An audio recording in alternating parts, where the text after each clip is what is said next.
Have you ever wondered how archaeologists turn ancient pottery shards and stone tools into compelling stories about past societies? It is more than just digging things up.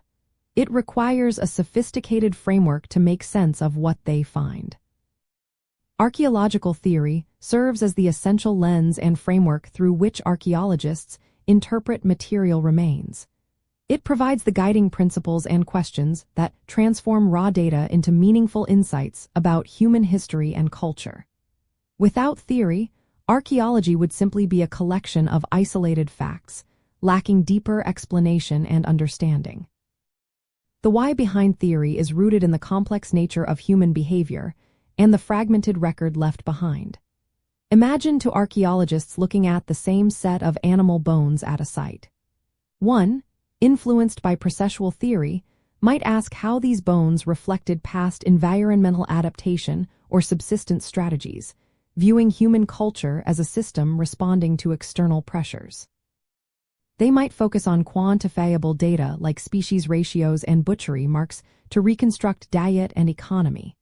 The other, operating from a post-processual perspective, might inquire about the social meaning of those animals, perhaps exploring how certain cuts of meat were distributed to signify status or how animal symbolism played a role in ritual.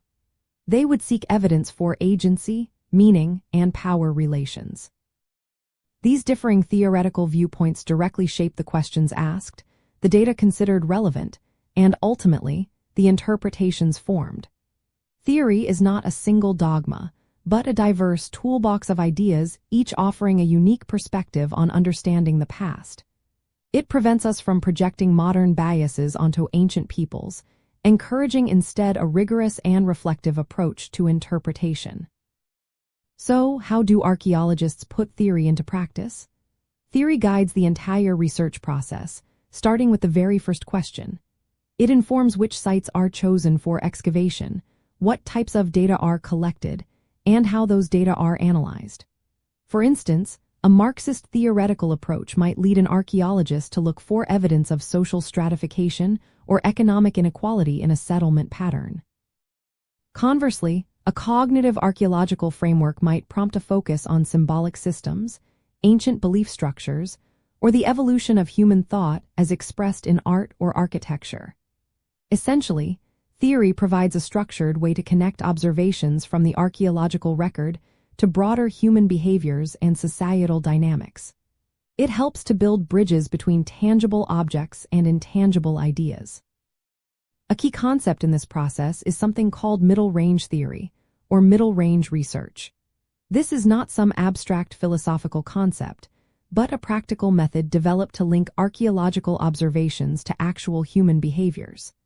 It involves studying living societies, called ethnoarchaeology, or conducting experimental archaeology to understand how material remains are created and deposited. This approach allows archaeologists to make reasoned inferences about the past by observing similar processes in the present. It helps us avoid simply guessing by providing a systematic way to translate archaeological patterns into human actions. The field is continuously evolving, with new theories emerging and old ones being refined, pushing the boundaries of what we can learn about our shared human heritage. Ultimately, archaeological theory is the engine that drives understanding in our discipline.